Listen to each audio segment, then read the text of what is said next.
नमस्कार साथियों, आप सबका पुनः स्वागत है श्रद्धा वेद पुराण में। तो आज हम लोग डिस्कस करेंगे श्रीमद् भगवद गीता अध्याय 9 श्लोक अर्थ 33। इससे पहले हम लोगों ने अध्याय 1 से 8 तक के सभी श्लोक अर्थ पूरे कर लिए हैं और 9वें अध्याय का भी ये आखिरी श्लोक से पहले वाला श्लोक है। उसके बाद हमारा 9वां अध्याय भी पूरा हो जाएगा। तो आप में से कोई भी व्यक्ति भगवत गीता को सरल हिंदी भाषा में समझना चाहता है, आप हमारे चैनल में आए, जहां आपको 700 के 700 श्लोक अर्थ मिल जाएंगे। तो आज के श्लोक में भगवान श्री कृष्ण अर्जुन को, यानी इससे पहले वाले श्लोक का ही ये एक्सटेंशन है, 32वां और फिर 33वां श्लोक। जैसे 32वें श्लोक में भगवान ने कोई सेवा करने वाले, कोई व्यापार करने वाले और कोई अगर कभी जीवन में कोई पाप भी हो गया तो ऐसे व्यक्तियों को भी अगर उनके मन में अनन्य भक्ति भाव जाग जाता है तो उनको मुक्ति के लिए अधिकारी बनाया। और यहाँ फिर भगवान कहते हैं कि फिर इनमें तो कहना ही क्या, जो पुण्यशील, यानी जो शुरू से ही ब्रह्म के जानकारी में और पुण्य कमाने के लिए लगे हुए हैं, और राज ऋषि, यानी हर राजा को ऐसा नहीं जो अपने दम्भ में चूर है, अपने अहंकार में चूर है, उसको हम राज ऋषि कह सकते हैं।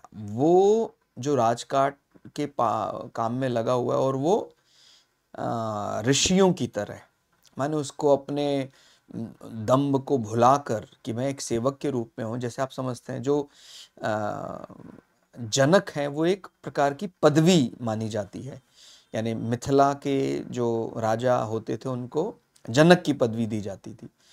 तो वो यानी अपने देह का या अपने आप का अभिमान त्याग कर राज करते थे और प्रजा भी उनको अपने पिता के समान देखती थी। तो जब राजा ऐसा बोलते हैं ना, विदेह राज जनक, तो जब इस प्रकार से कोई राजा राज करेगा तो फिर वो राज ऋषि, ऋषियों के समान ही माना जाएगा।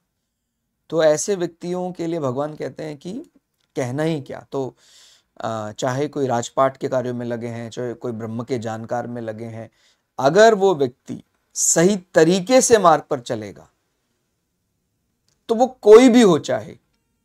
इसके अलावा भी आप 32वां श्लोक पढ़ेंगे तो आपको समझ में आएगा कि कोई व्यापारी हो, कोई सेवा कर्म करने वाला व्यक्ति हो, कोई किसी भी प्रांत का हो, किसी भी लिंग का हो, उसका कोई भेद नहीं समझना है।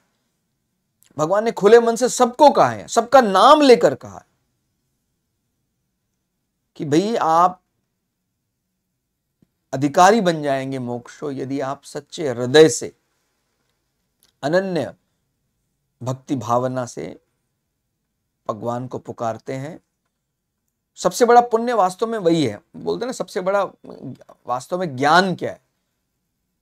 मुक्ति के लिए चलना, वही ज्ञान है। बाकी सब बाद में अज्ञान माना जाता। अभी जब तक हम उस मार्ग पर नहीं चले, हमें लग रहा है कि नहीं, इतने बड़े बड़े ज्ञान के कार्य वो हम कर रहे हैं संसार में, कितने बड़े बड़े हम बड़े बड़े डॉक्टर बन गए, इंजीनियर बन गए, हम बड़े बड़े अधिकारी बन गए, वो सब वो तो मुश्किल काम है।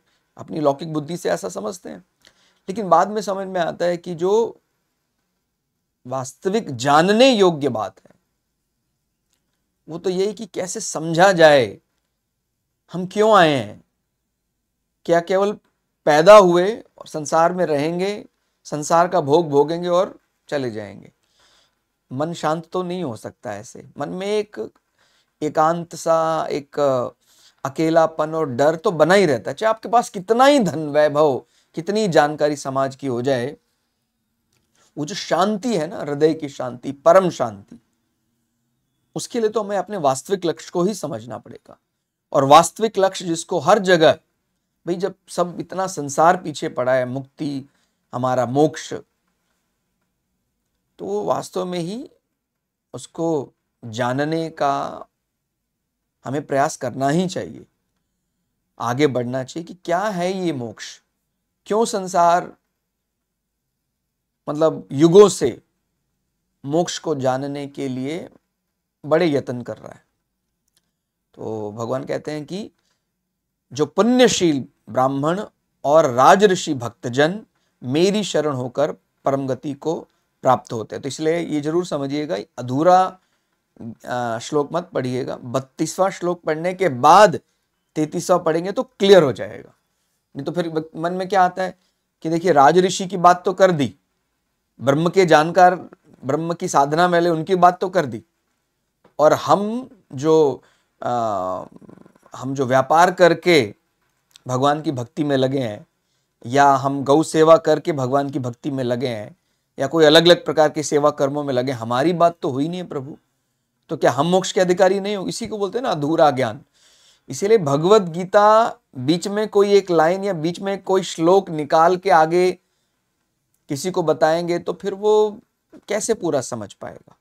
या कोई भी जब धार्मिक ग्रंथ पढ़ते हैं तो कई बार ऐसा शरारत करते हैं कई व्यक्ति कि उनके कुछ एक लाइन आपके सामने रख देते हैं और कहते हैं देखिए, इस क्षेत्र विशेष का या इस वर्ण विशेष का या इस लिंग विशेष का इस ग्रंथ में ज्यादा वर्णन किया गया है, बाकी नहीं किया गया। तो उसको हम क्या बोलते हैं कि भाई, और दूसरा, जो व्यक्ति उस में ज्यादा उलझता है, ज्यादा फंसता है, इसका मतलब ही वो अभी मुक्ति के लिए एलिजिबल नहीं हुआ है। क्योंकि मुक्ति का मतलब तो गांठें खोलना होता है, और अगर मुक्ति के लिए एलिजिबल नहीं है तो हम उल्टा गांठें लगाने लग जाएंगे। हमारे मन में कुंठा, ईर्ष्या, द्वेष, इस प्रकार की भावनाएं जल्दी उत्पन्न हो जाती है। और जब अपने माने, जैसे मैंने पहले भी बताया था, कई लोग हैं वो अपने जीवन में उनका लाइफस्टाइल ही ऐसा होता है, उनके सामने आप 10 बात अच्छी करें, 3 बात बुरी करें, वो बुरे को फिल्टर कर देते हैं, 10 बात जो अच्छी बोली है वो उनको रखते हैं। कई इसके बिल्कुल विपरीत, आपने 10 बात अच्छी बोली, 1 बात बुरी बोल दी, 10 को छोड़ देंगे, वो 1 को पकड़ लेंगे। अपने जीवन में भी उनका लाइफ स्टाइल भी फिर वो ऐसा दुखी दुखी सा रहता है। मोबाइल फोन में उसी प्रकार के ही बैड स्टेटस लगाना। और तो मैंने ये चीज हमने पहले भी डिस्कस की थी कि भाई, संसार सदोष संसार है। अगर आप बुरे चश्मे से सबको देखने लग जाएंगे तो आपको सब में बुराइयां दिखेंगी। तो इस प्रकार से फिर तो आपको और अशांति बढ़ाने वाला वातावरण आप अपने जीवन का कर रहे हैं, अपने आसपास का माहौल उल्टा बिगाड़ रहे हैं।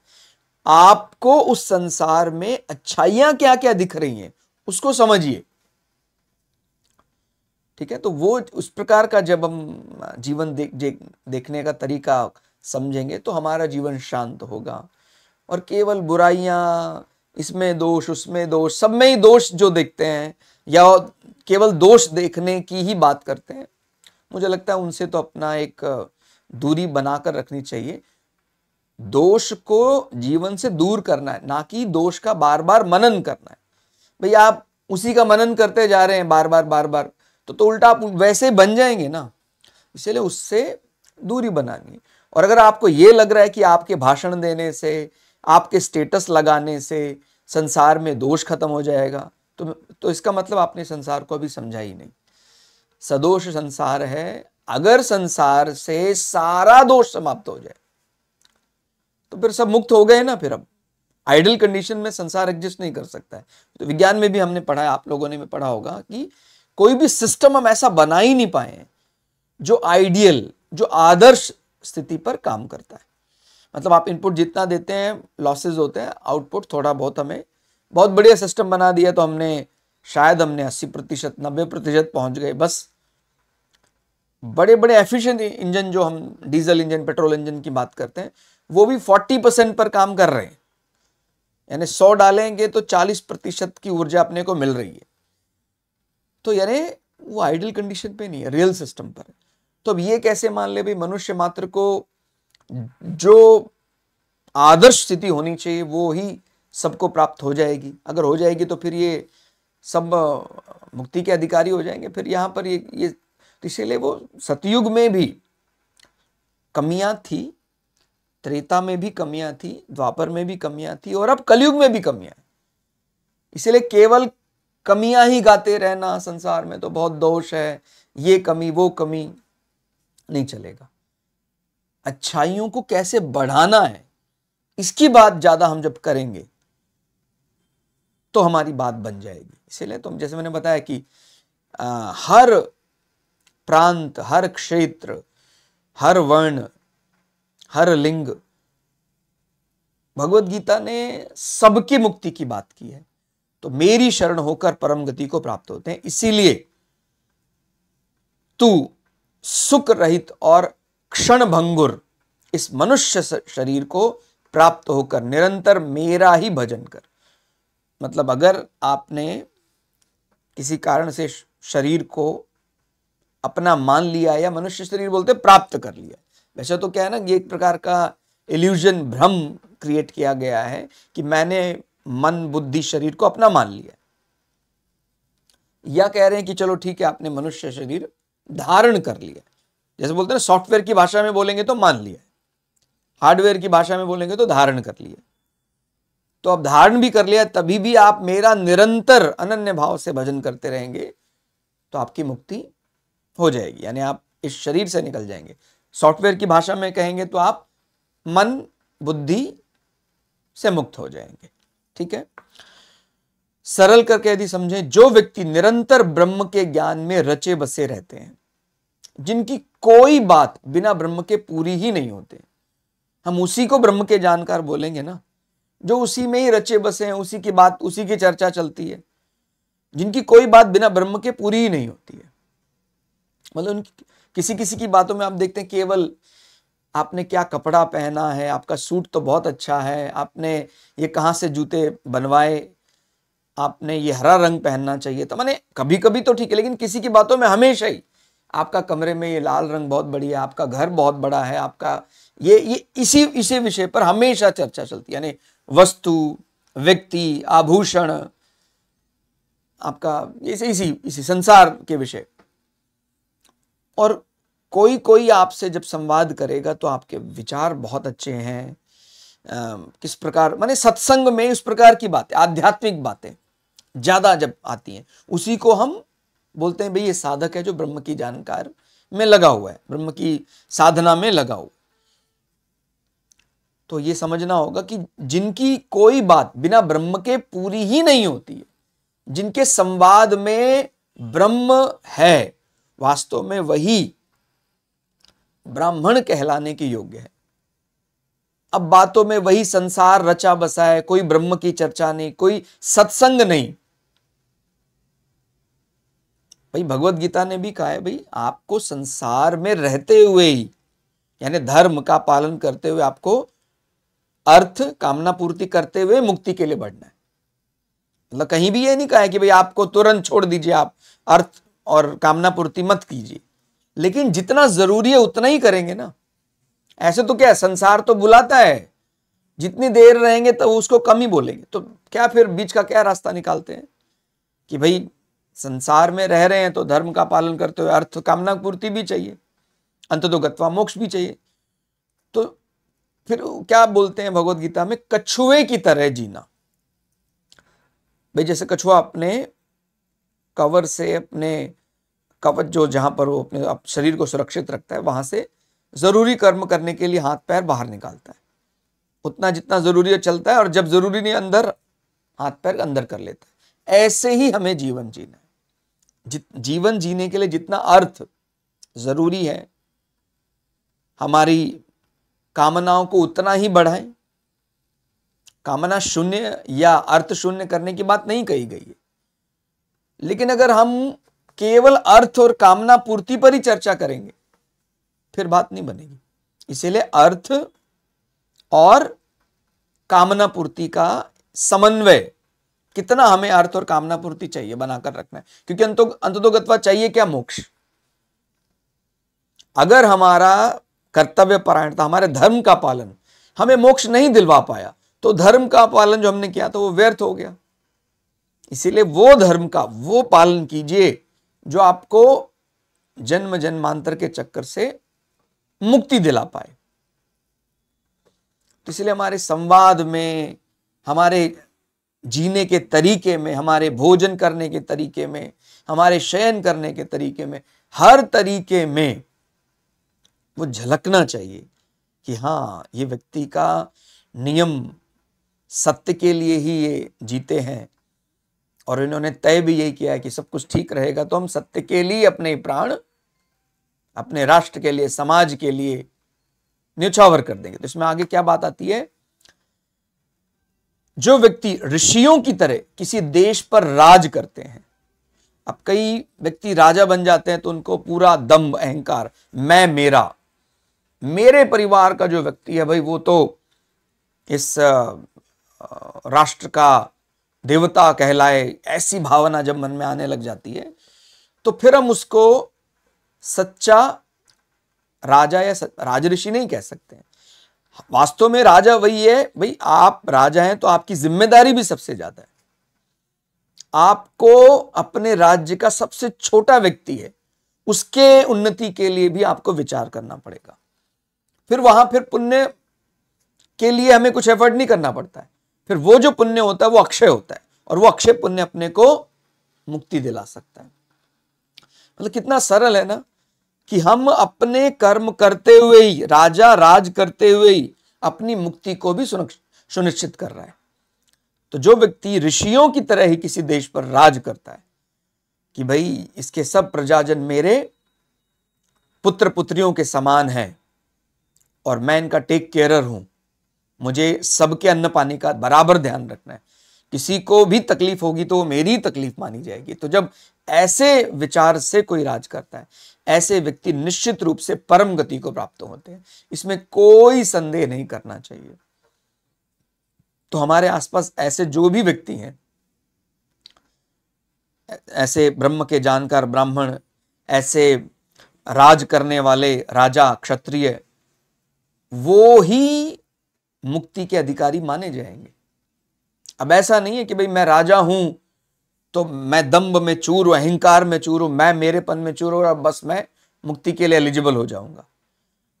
मैं वेदाध्ययन कर रहा हूं, मैं ब्राह्मण हूं, लेकिन मैं केवल अपने अहंकार में चूर हूं, कोई ब्रह्म से जुड़ने की बातें संवाद में आती ही नहीं है, तो क्या लगता है आपका वेद उसका भला कर पाएगा? तो वेद उसी का भला कर सकता है जिसके अपने जीवन में ईश्वर प्रेम उत्पन्न, यानी अनन्य भक्ति भावना उत्पन्न हो जाए। अगर उसके मन में अनन्य भक्ति भाव नहीं उत्पन्न हो रहा है तो फिर वो, जैसे बताया ना वो भगवत गीता के कई श्लोक अर्थ में, कि वेद का जो 80 से 90% हिस्सा है वो यज्ञ कर्म में लगा हुआ है। अब कोई तो व्यक्ति उस यज्ञ कर्म को केवल स्वर्ग की प्राप्ति, ऊंचे लोकों में रहूंगा मैं, यानी भोग दृष्टि से, संसार दृष्टि से, मैं मेरेपन को बढ़ाने के लिए करता है कि भाई आप इस यज्ञ के फलस्वरूप आपको ये मिलेगा, इतने वर्ष तक आप स्वर्ग पर वास करेंगे। और दूसरा एक व्यक्ति है जो ब्रह्म का जानकार, वो व्यक्ति मन में विचार आ रहा है कि नहीं मैं ये यज्ञ करूंगा तो मेरा कोई अपने लिए प्रयोजन नहीं है, मेरा तो ये भी यज्ञ करूंगा मैं, सोमादि अलग अलग यज्ञ हैं, अगर मुझे कुछ चाहिए भी तो मुझे, मैं मुक्ति के लिए मैं, तो फिर उसका क्या जब फल है, अनन्य फल कहलाएगा। माने मुझे कोई इससे अलग कोई लोक में रहने का विचार मेरा नहीं है, मैं तो भक्ति भाव से समाज कल्याण के लिए मैं ये यज्ञ कर रहा हूं। तो जब ये विचार मन में आता है तो फिर वो अक्षय फल देने वाला बन जाता है। तो जो वेद का 10% वाला पार्ट है, यानी जिसमें ब्रह्म को कैसे पाना है और ब्रह्म विद्या सूत्र, ये सब चीजें जो हैं वो वास्तव में हमारे जीवन का लक्ष्य है। लेकिन अब कोई तुरंत तो ब्रह्म को ऐसे पा नहीं सकता है, तो बाकी के समय पर आप क्या करें, करने योग्य कर्म किस प्रकार के हो सकते हैं, तो फिर वो बताए गए हैं वेद के 80 से 90% हिस्से में। तो यज्ञ करना है, बिल्कुल करना ही चाहिए, लेकिन अपने मन और बुद्धि को काबू करके उस यज्ञ का फल समाज कल्याण के लिए लगाना है, ऐसा विचार करके करेंगे तो वेद हमारा भला कर पाएगा। और वो अगर उसका फल हम अपने लिए पूरी तरह मैं मेरापन को बढ़ाने के लिए इस्तेमाल करेंगे तो फिर उसका भला कैसे कर पाएगा। ठीक हो गया। भगवान ने यहां सभी प्रकार के व्यक्तियों को शामिल किया है। अगर आप देखेंगे 32वें श्लोक में, तो सबको, किसी को मतलब यहां पर कम या छोटा नहीं आका है। दुराचारी से दुराचारी व्यक्ति, पाप योनि बोलते ना भाई, ये कुछ ऐसा योनिया है, उसमें भी भगवान ने खुले हृदय से कहा है कोई दिक्कत नहीं है, आप मन में प्रकृति के प्रति, ईश्वर के प्रति अनन्य भक्ति भाव रखिए, आपको बराबर अधिकार है मुक्ति का। मुक्ति पर किसी का कॉपीराइट नहीं है कि भाई मैं मुक्ति ले लूंगा, आपको नहीं लेने दूंगा। सबको, दुराचारी भी हो, पाप योनि हो, कोई स्त्री हो, पुरुष हो, वैश्य हो, सेवक हो, ब्राह्मण हो, क्षत्रिय हो, किसी भी प्रांत का हो, किसी भी वर्ण का हो, जाति का हो, किसी भी राज्य का, क्षेत्र का हो, सबका मुक्ति पर बराबर अधिकार। तो भगवान ने सबका नाम ले लेकर बताया कि भाई आप सब मुक्ति के लिए अधिकारी हैं। ये तो भगवान चाहते तो एक ही क्षेत्र का, एक ही वर्ण का नाम ले लेते, लेकिन उससे क्या संशय रह जाता कि भाई भगवान ने इनका नाम लिया मतलब दूसरा के अधिकारी नहीं, इसलिए भगवान ने सबका नाम लिया। भाई अगर कुछ ऐसा इस जीवन में कोई दुराचार भी हो गया, लेकिन आपका कोई पुण्य उदय हो गया, आप भगवान की अनन्य भक्ति में लग जाते हैं, तो आप भी एलिजिबल हैं। ये एलिजिबिलिटी सबके लिए। मैं कोई बड़ा जघन्य अपराध मैंने किया, लेकिन मेरे मन में आज अगर आ जाता है कि क्या मुझ जैसे व्यक्ति, मुझ जैसे पापी व्यक्ति का भी कुछ हो सकता है क्या, तो भगवान कहते हैं बिल्कुल हो सकता है। आप अनन्य भक्ति भाव से आइए, तो शरण में तो आइए, और अगर भगवान की शरण में आप जाते हैं, निश्चित रूप से आप मोक्ष के अधिकारी बन जाएंगे। मोक्ष सबके लिए। वो तो जैसे बोलते हैं ना भाई, ये एक अज्ञान के कारण मैं मेरापन आता है, संसार को मैं अपना लेता हूं। अब जब वो अज्ञानी समाप्त हो गया, जब मैं मेरापन, संसार के साथ संबंधी समाप्त हो गया, तो फिर शरीर के द्वारा किए गए पाप और पुण्य का कोई अर्थ ही नहीं रह जाता है। क्योंकि जब तक मेरा संबंध शरीर से, मन से, बुद्धि से रहेगा, तभी तो मैं पाप और पुण्य में या अलग अलग वर्ण में, अलग अलग प्रांतों में बांटा जाऊंगा। अब जब मैं मेरेपन से संबंधी चला गया, इस संसार से संबंध मैंने अलग कर दिया, तो फिर ये सब चीजें, वर्ण, जाति, प्रांत, क्षेत्र, ये तो सब शरीर, मन, बुद्धि के द्वारा बनाए गए बाउंड्रीज हैं, वो खत्म हो जाएंगी। ठीक है, तो इसमें जरा भी संदेह नहीं करना है कि मोक्ष के लिए कोई अधिकारी नहीं बन सकता। हम सब मोक्ष के अधिकारी हैं। ठीक हो गया। यहां भगवान ने पूरी तरह भक्ति की महिमा बताई है। ना तो ब्रह्म को जानने में लगे व्यक्ति को महान बताया, ना ही दुराचारी पापात्मा को कमजोर या नीचा बताया। अगर उन सबका संबंध भगवान की अनन्य भक्ति के साथ हो गया, तो वे सभी मोक्ष के अधिकारी बन गए। तो यह पूरी तरह से भक्ति की ही महिमा कहलाएगी। तो बहुत ही सुंदर 9वें अध्याय का ये 33वां श्लोक अर्थ रहा, जहां भगवान ने सबको शरीर का संबंध मान लिया है, तो ये संबंध हमारा बुरा ना करे, ये मन हमारे साथ, बुद्धि हमारे साथ कोई शरारत ना करे। आप भगवान की शरणागत हो जाइए, भगवान की शरण में चले जाइए। आपको वो जो बुद्धि है, वो जो मन है, आपको सदमार्ग पर ले जाएगा। और अगर आप अपने दम, अपने अहंकार में चूर रहेंगे, तो वो बुद्धि, वो मन आपको एक प्रकार से ऐसे मार्ग पर ले जाएगा जहां बार बार जन्मना फिर मरना चलता रहेगा। तो बहुत ही सुंदर श्लोक अर्थ रहा। ये श्लोक अर्थ आपको कैसा लगा, कमेंट करके हमें जरूर बताइएगा। मिलते हैं अगले श्लोक अर्थ के साथ। तब तक जय श्री भगु पराशरा, जय श्री शुक्राचार्य, नमस्कार।